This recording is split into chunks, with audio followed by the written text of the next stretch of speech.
Good morning, everyone. Thank you for being here after last night. So I know it's an effort. So thank you so much for that. So this is an open session. I think it's going to be on YouTube and stuff. So if you want to check it afterwards, thank you. Okay, so today I will be talking about Studio Jam that we run at Lab42 and specifically about how to empower your team through creativity. What do I mean by this? I think we all need to create a psychological safe space for people to develop, and this was what I wanted to do with this Studio Jam and prove that other studios can do it as well. And yeah, just let's see. Okay, so about me. So I joined Lab42 in May 2019. I'm graduated in video games design, and then I did a master's in video games enterprise production and design. I worked in titles such as Star Wars Episode 1 Racer, World of Pro Fishing Tour, Spider Malice, Alien Isolation, Human Fall Flat, Call of Duty Vanguard, but I'm not here to talk about myself. So other things that I like to do, talk about culture, narrative, design, and social impact in games. I'm a big nerd for social impact in games, so if you want to talk about that, I'm here. So yeah. Cool, but let's talk about the Studio Jam then, and how the hell did this started. So there was this thing going on, as you know, in Sumo. Everyone is able to run game jams every now and then. So I kind of proposed yay, we should do one in Lab42. We are kind of running behind the other studios, and we have great people, amazing ideas here. So let's do it. And then talking to my line manager, I think we both liked the idea a lot, and we liked it so much that we made it one of my objectives. And I was like, oh no, I really need to do it. So it was really, really scary. But one of the things was how do we make this a Lab42 experience? How do we make this different? And how do we make people engage with this game jam in a different way from the rest of the studios? So after a lot of thinking, I was trying to understand, okay, so what can we do differently? So the game jam definition, for those of you here, I assume everyone knows, but it's an event where the participants try to make a video game from scratch. And depending on the format, the participants might work independently or in teams. Usually these events run from 24 to 72 hours.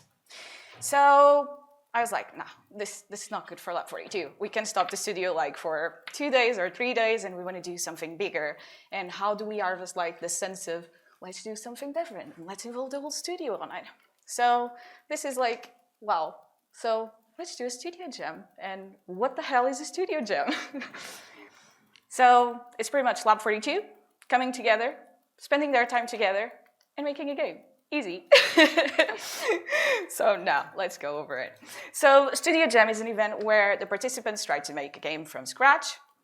Everyone involved is working towards the same game idea, and the event runs during a full month. So this would open up space for everyone in Lab42 to participate, not only because most of people don't have time during their core hours. If they wanted to engage after work hours, they could.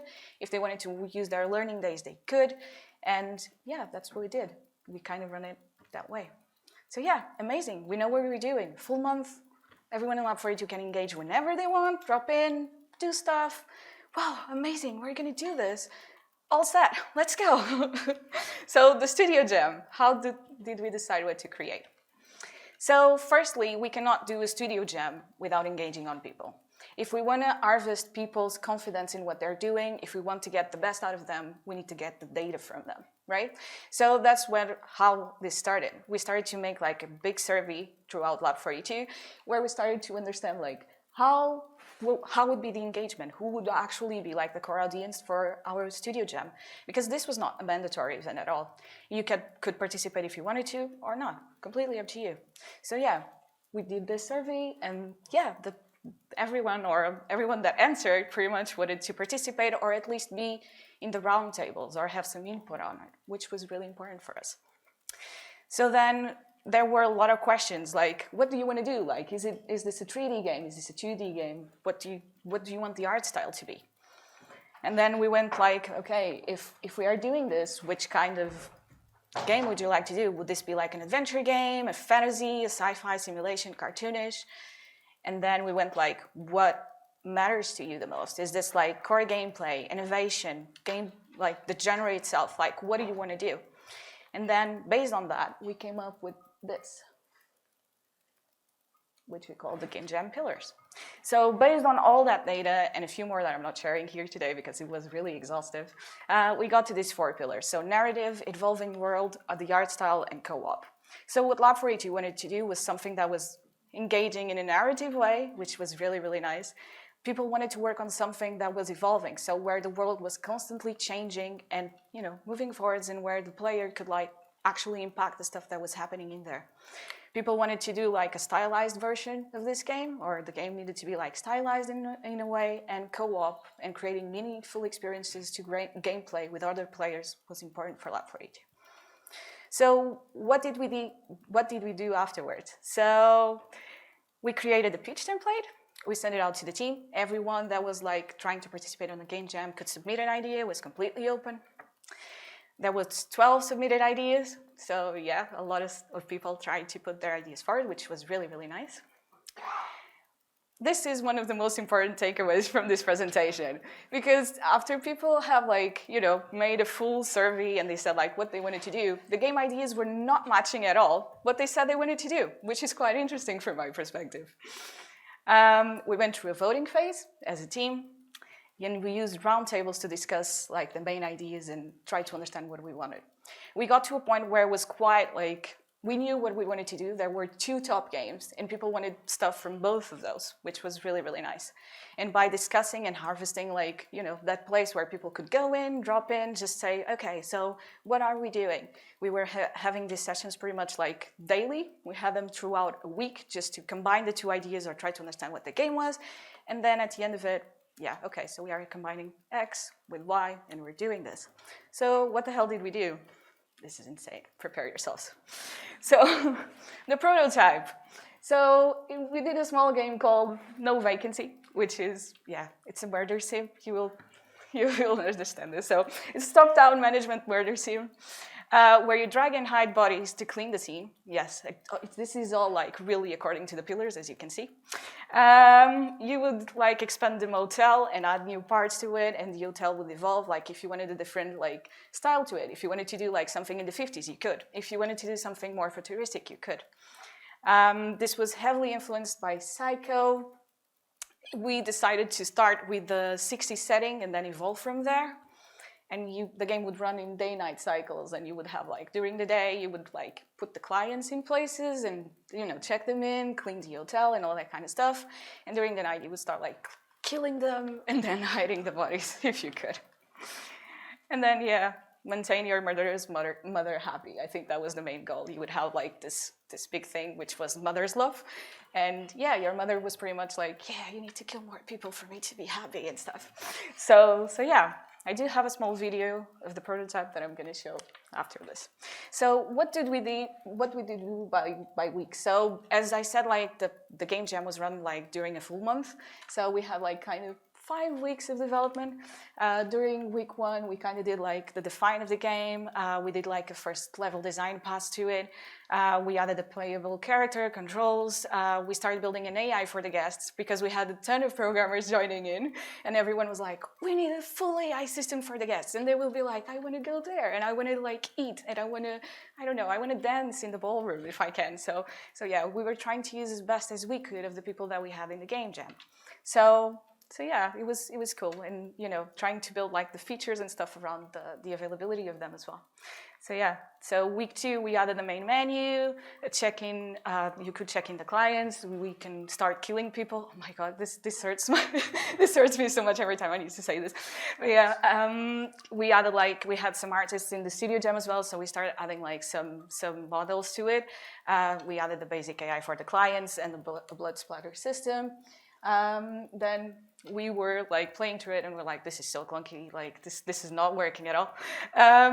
So we continued to refine. The AI was improved. We continued to add things as we went.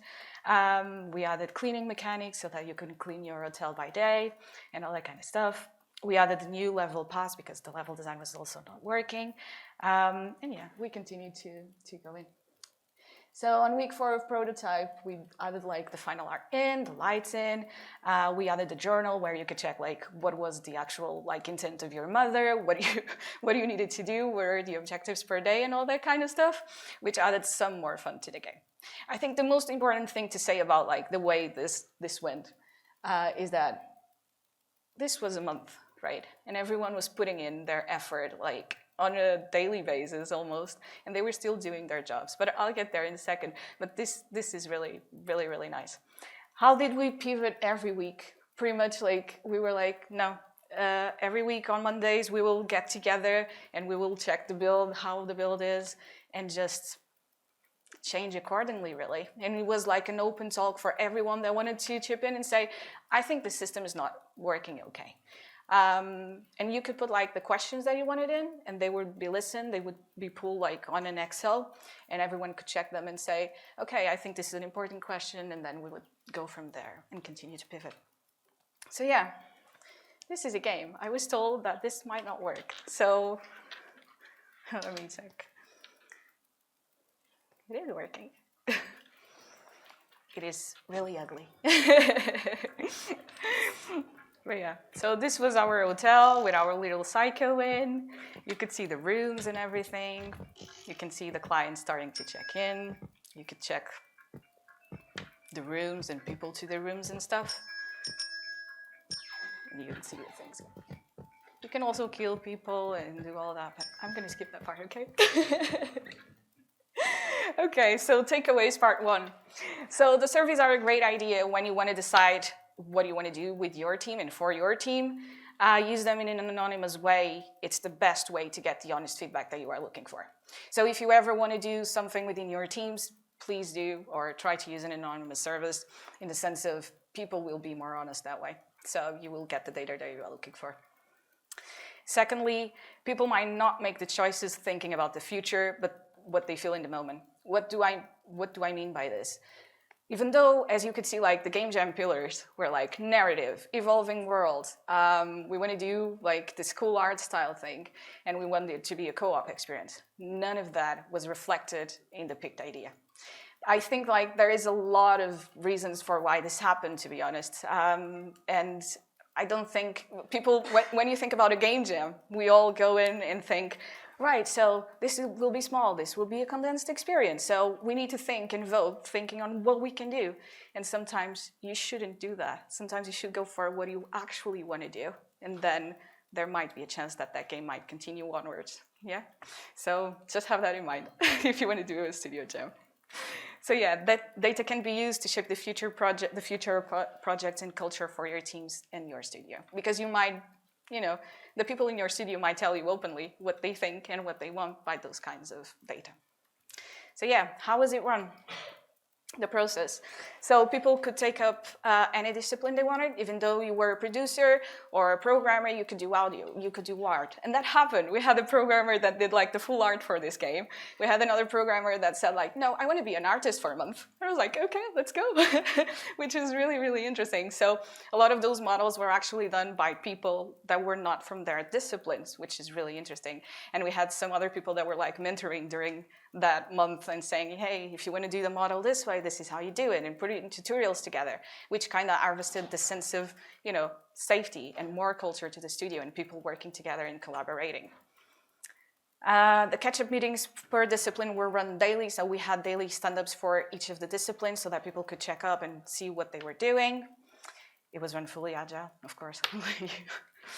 We had a big team review every Monday where the results of the previous week would be discussed and turned into actions to the following week, which was really, really good. This was the meetings that I was referring to earlier, like everyone could chip in and say, I don't think it's working, or maybe we should address this, and we would all discuss it together, which was a big part of it.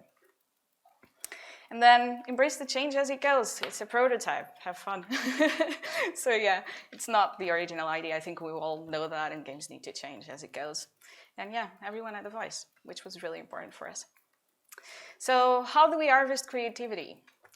Using processes to create space for people to step up. I think this is one of the key things that we need to work out as producers most of the times, and is to make sure that we are building the processes, like using processes to, highlight and lift the people instead of just like putting the processes, because I use this process on another project and this works really well. Therefore, I'm going to use this again. Sometimes we can do that. We need to check, like, is this team the same? What is the composition of this team? Maybe there's other things that we can use with them. So having that in mind is really, really important, and use the processes and the strategies you already know to lift them up. Don't use the same process over and over again, because it might not work. Then giving people ownership of areas for development, because this is something basic for production, but at the same time, it's really important to trust the people, especially when they're working on their free time. So it's no, everyone was I want to take AI, okay, and on the AI, what do you want to do? I want to do this. And someone else was I can help you on that. So people gradually started taking ownership of the things by themselves, which is really nice. So the engagement itself. So as I said, we did a few roundtables when we started the game jam to decide how would we run this. So we had 2 design roundtables to decide the idea, and then we had the code roundtable, 2 code roundtables and an art roundtable. What we did during those meetings was pretty much decide the future of the game, or what we wanted to do with it. This was the most first step we did before we even started the game jam, right after the survey. So this gave us a lot of insight of how many people would be in the game jam working and what they would be doing. So it was really good to shape the game in that sense. So the studio jam attendance. So we had a few participants, as you can see. 9 of them were working on their free time. 7 of them were working part-time, what I call part-time, 2 of them full-time, and 3 of them used learning days. What does this mean? So free time means that all of those people were checking in after work or before work just to work on the game jam because they wanted to. Part-time means sometimes there's people that were working on other projects and the projects were slow for some reason at that point, or they were in bug-fixing phases or waiting for results, and that's what that stands for. 2 people were working full-time. 1 of them just joined our studio, or 2 of them just joined our studio, so it was the way of them ramping up to the studio, which was good. And 3 people decided to use most of their learning days to help on the game jam, which is also nice. So attendance per team catch-up, what do I mean? This is weekly, the amount of people that we would have on those feedback sessions that we were doing. So on the first week, we had around 23 people. On the second week, we had 19 people. On the third week, we had 15. On the fourth, we had 15 again, or around 15. It was kind of like that, But yeah, which was really, really nice as well. When you have, when you run a game jam during a full month, and you have people continuously, going in and coming back each week, and even though they have their work and they continue to go in and take off their time to chip in an idea for the studio, it's really good. So takeaways part 2. People will give from their own time if they feel like they are making a change for your company. People are looking to engage within your company, so take it. Second, people are eager to learn, even outside of their areas of work, like programmers doing art, programmers doing music, designers helping with implementation of UI in Unity. People want to learn, so take that as an advantage. And they can also help shape the future of your company. If you start understanding what how the people operate and what they want to do, it's quite easy to take their input and check what's happening and how can you move forwards with it. So feedback from the participants. So at the end of it, I decided to run another survey to understand what was going on. Was this good for you? Was this not good for you? Is this even worth doing again? What do you think? And did you enjoy participating in the studio jam? Yes, which was cool. And then what did you think about the duration of the jam? Too short? I was a month too short, really? I don't know. And then about the right length, and about 30% of people thought it was too long. Would you participate in a future game jam or studio jam held by Lab42? Hell yeah. We did something right. Would you prefer a studio or a regular game jam? Most of people said studio jam, which is really interesting. Would you like to see No Vacancy move forward as a Lab42 project? Yes. I think this one is an interesting one because I have this feeling that if we do something different or a different studio jam, I think the engagement will be the same. Because when you put your heart and soul into something, you want it to see it move forward. This doesn't mean that, again, this is the game that people at Lab42 want to make. Would you like to continue working on No Vacancy if it becomes a project? Yes. And the overall rating for the studio jam was 4.1. So what did we learn? We managed to get a prototype. Yay! Even like with no team assigned to it whatsoever, we got there, which is really cool. People's engagement was high throughout, as you could see on the graphs. Like we had at least like 15 people every week coming back and saying they wanted to give their input to this game, which is really, really good. The team was excited to work on something from the ground up. The open feedback sessions made people feel heard and like they had a strong input on the project, which was exactly what we wanted. Takeaways for the future. This kind of event made a big morale jump for the participants of the Studio Jam at Lab42. I think everyone that, or most of the people that worked at the Studio Jam went to see another Studio Jam and they were so excited for it. Sometimes I have some people asking me, when is the next Studio Jam? I'm like, I don't know. so yeah, that's good. Use the data to decide on a genre or a basic world rules instead of a full open idea submission. It's one of my biggest takeaways. What do I mean by this? We already have the data of what people want to build. So you can still formulate a basic world around it and then pitch that back to the people so that they can fill in the world. I think that would be one of the next steps by running a studio jam. It's already having that world in place and saying, right, so this will be the setting this time or whatever. Can be kind of open to discussion, but we know like it's an action adventure game or whatever, it's on the data. The picked idea is not representative of the survey results or the type of game that people would like to do. Use the feedback survey done initially to gauge like types of games or our dev community at Lab42 would like to do in the future. So yeah. Overall, people enjoyed being part of the game jam and brought people together to work on something bigger by their own initiative, which I think is like the biggest thing we can do. What did I learn? I need to manage my expectations during development. What do I mean by this? So after seeing the full scope of the data we had for what people wanted to do, and then the submitted ideas, I was so engaged when I saw the data. I was like, yes, this is exactly the kind of games we should be doing because it's my own personal preference, right? And then when I saw the submitted ideas, when what people were going for, I was like, oh no, what's happening? So I need to learn better how to manage that. But I think I kind of did a good job, like separating what I thought was like the game that we should be doing and what people wanted to do. Because if this experience was about them, not about me, well, that's what we need to do at this point. And then production steer is really important when you are designing a game on the fly, in the sense of I was the only producer working on the game jam with the people, and I was trying to put back questions to everyone so that we could better understand where the game was going. We didn't have like any senior designers involved on this at all either, so it gave a lot of it fell on me to ask the right questions back, or at least to try to understand better the vision of that game and help people like understanding what they wanted to take out of it.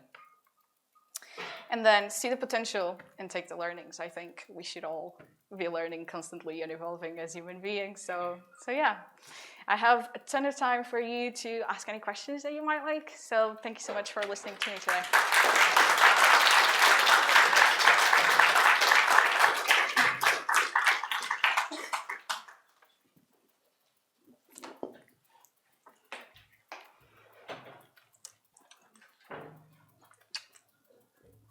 Howdy, how you doing? I'm good, well thank done, you. By the way, it was really awesome to see how you guys handled the game jam via a studio game jam as well, too, getting everybody involved on one project. Mm-hmm. Now, on that note, with it being one project, and seeing how it ended up versus the poll results that you had, do you feel like maybe some personalities within the team might have had more influence, which, you know, even though we everybody got involved, maybe sometimes, especially with juniors, they might not, even though they say they had a say, how much of that say was really, valid to what was actually coming out of the game? That's a great question. I think like it's really hard to balance personalities whilst development. I think that's a thing, and we need to be really, really careful with it. If I think it was balanced out like in the perfect way, not at all. Of course not. I do think like the fact that you have like different round tables and check-ins every day with everyone, it was really good. I think a takeaway for the future is to bring like some of the processes that we do on our projects as well, and maybe having regular one-to-ones with some people or having like catch-ups with smaller people is the best way to go, especially with juniors, because we want to make sure their engagement is still high. I tried to do that as much as I could during the game jam process, but I'm pretty sure I failed in some way because, yeah, it's not hard possible. when it's just one person handling everything as well, too. Exactly. I agree. So, yeah. Hello, I'm Rob, franchise director in Sheffield. Hi, Rob. I'm curious what the objectives were when you started this. Was it to bring the team together, to work closely, to do something different? Was it more about developing a prototype that you could take to full life cycle and get released? What did you want to get out of it at the end? Yeah, that's a great question as well. Thank you. So what we wanted to do was to make the people at Lab42 come together and like make them do something. The whole purpose of it was never go to full development. This was the first time we were running a studio jam. Of course, like if we wanted to go to full development, yes, of course we do. But I think it was more like of our first run at having a studio jam and trying to understand if it worked, if it would not work, and take the learnings for the next one. If I would like to see that happening in the next studio jam, yes. But it's not up to me. But I think it was more about the people and making the people come together. Especially this was run during the hard times of the pandemic, and everyone was working from home remotely. I think no one was back at a studio at that point either. So it was more a form of making sure people were connected again and reaching out and giving their space for them.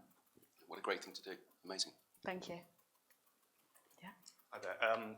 It's a two-part question, really. What kind of percentage of the company as a whole participated in the jam? And did you get any data from those that didn't participate in why they didn't engage? So for the people that didn't participate, I did get some data, but not as much as I would. Because the people that didn't want to participate were really like, no, I'm not going to answer anything right now. From talking to some of them, it was just like, I couldn't be bothered, or like I have something to do afterwards. So it's just really, it's not my kind of thing to do, which we also need to respect. The first part was just as a percentage of the whole studio, kind of how many actually participated. I think we had 26 participants, so it was a lot. Lab42 right now is 50. 64. I think we were 50 something at that time. I'm not sure. So it was a big percentage of the studio. Yes. Thank you. Thank you. Just asking a producer-specific question, I guess. Yeah. With everybody working from home, how did you kind of run the project? Was it on like a tool or anything, or did you do it kind of? So as you know, we all use Teams. But yeah, pretty much the main thing was making sure people were checking in daily and talking to each other. These were not like regular daily stand-ups whatsoever. These were like daily meetings where people would go after their core hours and just sit in for half an hour and talk to each other and decide like from an art perspective, we want to do this, and have like small workshops during that half an hour. Same for programming, same for design. Whatever time people needed, I would book a slot for 15 minutes. Usually it would run like half an hour to an hour. It was just people discussing and trying to help each other formulate the project. Other than the daily catch-ups, every Monday, playing the build together, making sure everyone knew what was there, and opening pools and discussion for people to put like, I think this is wrong, I think this is right, and going from there. So that's mainly what we did. Yeah. Thank you. Hi. Hi. Well, thank you for this presentation. This was very insightful, and I'm super excited because we are going to work in the next project together. My question to you would be like, you said that there were people who kept kind of adding to your team of the studio jam. Were there also situations or times when people kind of dropped out midway that maybe for XYZ reasons, because they are more involved in other projects, and that's taking the time off? And how, if that was the situation, how did you manage that? So one of the first things I wanted to know when we did the first initial survey was, do you want to participate in the game jam? Do you not want to participate in the game jam? I still don't know. The majority of people that said they didn't know or that they wouldn't participate would still come in to help and support the other people inside of the jam. Did we had people dropping? Yes, we did. Mainly it was due to too much work, and they had like other projects coming up, and they were like, I can't do this right now. I don't think we had like a low engagement throughout or someone dropping because, you know what, I really don't want to do this. But yeah, I think that kind of answers. How did we manage it? It was really good. We had like a specific person that is right here that was just jumping in. Fen, I'm talking about Fen. Fen was pretty much going into every meeting with the art team. Fen didn't want to participate in a game jam, but he was there like every meeting, just like to, hey, from a tech art perspective, I think this, or maybe this might help, which was really, really cool. So, and like Fen, we had a few other people in the studio that did that. And I think that helped other people feeling more safe and secure to know whatever they were doing, really. So yeah, thank you.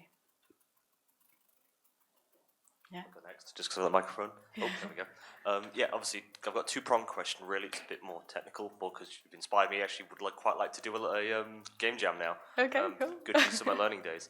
I'd be curious to know which engine you decided on, and if there was kind of a vetting process, because obviously people have preferences between Unity, Unreal, maybe something else. Yeah. And then the second part would be how you handled check-in and bugs as well. Because it's such in such a concise time frame. Yeah, thank you. So in terms of the engine, we did a full poll for pretty much people to say, what engine do you want to use? Yo, pretty much everyone voted for Unity. So that's what we went for. Most of this stuff was done by votes, so people would put thumbs up on a post or something like that, and yay. So we went for Unity. That was the engine that the team would want to use by a large percentage. I think it was like 80 to 20 against Unreal. So it was an easy choice in that sense. Again, all of this was made prior the studio jam actually started, right? So we already knew, and when people would start the studio jam, they already knew the engine, they already knew the game they would be working on during the next month. So that helps understanding and for people to decide before the event actually starts if they want to be part of it or not, which is really nice. In terms of tasks and bugs, what we did was, because at the time Jira was not working, I think we were in a transition between Lab42 and Sumo's Jira stuff. And what we did was just using Teams itself, because Teams has like a to-do thing. So we created the regular stuff that we do. Like we had the backlog and then a to-do column, and we would select like, right, this week, this is what we're going to do based on that meeting that we'd have on Monday. So I would break down the tasks for everyone and with everyone in the team, and we would use the regular columns like for to-do, assign them to people, the regular process. If we had a bug, they would go to those teams. We had different channels for each of the teams. So we had a design, an art, a programming one, and each one of those had like that to-do thing. So you wouldn't see the design tasks, you wouldn't see the art tasks unless you really wanted to see them, just to avoid cluttering, which is really important as well. You don't want people to be overwhelmed by everything that is happening. So yes, one per discipline, and people would go there. If they wanted to check the others, they could go there freely as well. So yeah. That's really good, thank you. Thank you. Hello. Hello. And just in case anybody doesn't know, I'm David Dino, Business Development Manager over at the group, I guess, if you want to call it now. But I was wondering kind of like what the percentage was of people who kind of went cross-discipline and kind of stuck with that, moving from, let's say, design to art, so on and so forth. One of the things that, at least when we run the game jams, especially like the last one it was a one-button game jam for special effect, we saw a good number of people like from IT do design stuff and everything like that, which was fantastic. And they also got mentored as well too. But I was wondering, in your own perspective, what did you do to promote that within the studio, if that was something that they wanted to do? Because I think one of the cool things about being within the group, or just being in Sumo in general, is that there are a lot of opportunities to learn and jump different disciplines as well too. And I've seen that several times, as long as I've been here. So it's been cool to see. And obviously game jams are a great way of doing that for people. Yeah. Great question again. So I think the people that jumped across disciplines, I think it was like about 5%. So it's not much. But those people were really engaging, which was really cool.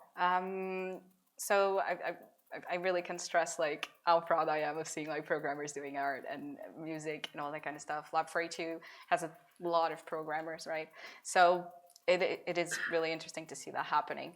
I think it didn't happen more like in the other disciplines. I think it was mostly on the programming side, exactly because our base, it's mostly programming.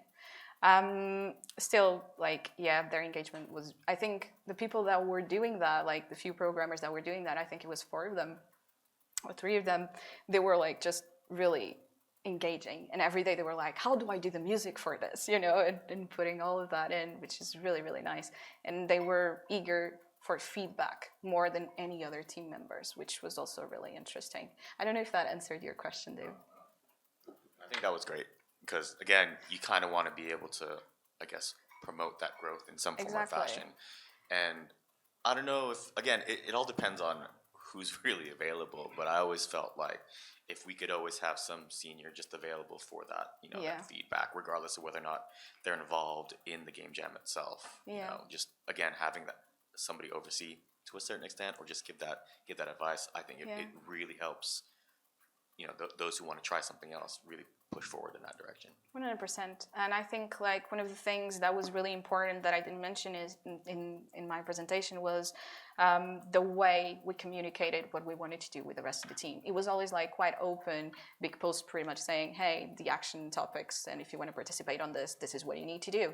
And it was always quite open in the sense of, even if you are doing this, this is an opportunity to learn something new. So it was always like from a curious place and from, you know, hey, you want to try something new, this is your opportunity to do so. So yeah. Cool. Thank you. Hi. In terms of your goal, it seems like you absolutely nailed it. You wanted to bring people together, judging by the results of the survey afterwards. Everyone loved it. Everyone wants to do it again. So I'm interested to know, what were the things that brought people together, and which of those, if any, have you been able to bring into day-to-day production to try and keep that spirit and that engagement going throughout the team? So I think the first part to that answer is I'm a really person-focused approach producer, right? What this means for me specifically is that I usually use my processes around the people, as I said in the beginning of the presentation. Did I bring, I think I brought some of my day-to-day approaches to the studio jam, and I've learned some few more that I could bring to my day-to-day. One of the things was, I think I'm quite a democratic person in the sense of I'm always like, hey, can you vote here? Can you vote there? Sometimes that's not good. I think the game jam accelerated my understanding of that and the importance of making the right questions back above everything else. If you are, you know, because if you open it up completely, you will end up like with this huge brainstorm of things that sometimes will not help you at all, and you will end up like with a big scope of things. Exactly. So sometimes it's more important to ask the right questions back and take the time to reflect on it, and then prepare yourself for the right questions to be answered back, so that people can also focus, oh, okay, I see where we're going now. I think that was one of my biggest learnings. And I think I listen a lot to what people have to say to me in terms of feedback, but also using data for it, and base my approach on data, I think it started with the studio jam as well. I think I always go with my heart. My heart tells me this, and I need to speak to this person. And after the studio jam, I still have that, but I also use the data to go with it. So it's kind of a combination of both now, which really helps me understand what people want. So yeah, thank you. If you were to redo this studio jam, what would be one thing that you would do differently? One thing. I think making the pitch back to people based on their core pillars and what they really want to do, and give some structure to it, and maybe some input from senior design people at Lab42 would be my main thing. I would go for that, because if we did have that kind of input, I think this game could have been completely different. And maybe, who knows, it could be in a different stage. So if there's a second Lab42 Studio Jam, one of the things I would like to is to have like senior design input on it as soon as we have like okay, we know these are the pillars. Maybe we can put like some setting options out there for voting. Maybe we can do this. Still use the same kind of service in the sense of use the data too, but use the designer and the senior level designer input to make sure you are building the thing, and again, putting the right questions back to the team afterwards. But at least it will be more structured, because I think otherwise, people want to do something fun because they are also giving their free time, which is completely okay. But if we want this to move and maybe go to an approach where maybe this is something that we want to go to full development, we do need a different approach. So it really depends on what we want to do as a studio and what's the goal of the next game jam. I hope that answered it. Thank you. So, given that you don't really know, people are allowed to drop in and drop out of the game jam when they want, you don't really know what resources you've got for the coming week. What kind of production process changes did you have to be able to make when you don't know what the scope of what you can accomplish in a week? Yeah, that was a really tough one for me. I think making sure on those weekly catch-ups when we were trying to understand what we wanted or how we wanted to pivot the game, understanding that most of those people will not be there was my key focus. So I was constantly de-scoping when I was speaking to people, in the sense of, I don't know if this is going to happen. So when people start talking to me about an AI system where the clients can check in and they have like, oh, they can go to the bar, they can go here and there. They said like, we can do this in a week. And it was something really simple for them. I always thought like, this is going to take 4 weeks. I don't believe this. And then people were like dropping in and doing a little bit more, and maybe they swapped around and said, no, I actually want to work on that. So for me, it was really like penning them out even more than what I do in projects, and making sure they were de-scoped enough so that we could do them somehow. And I think that's how we ended up with that prototype as well. So yeah, thank you, Sai. Anyone else? Ed. Oh my God. Do you think you do it for a month again? What? It's a long time doing it for a month. Definitely. I think it depends. I think the stars need to be aligned with the studio resources and the projects, and it depends on the state of the projects, where we are as a studio and all that kind of stuff. Would I run it for a month?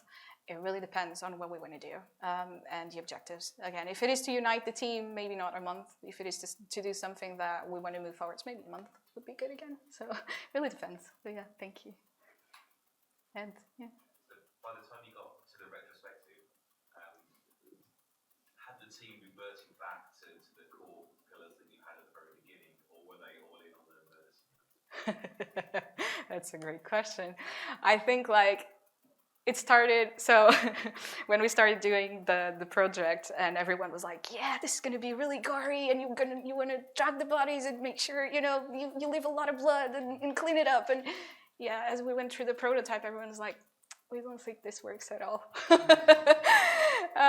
We think this should be like more of a managing sim where you have like this kind of instincts where you can kill people, but you can also not do it. And you would give the choice to the player, but making it really hard not to, it would have this huge benefit. But the game started to pivot a lot on its core. It was not like a casual drop-in arcade, kill people, go out.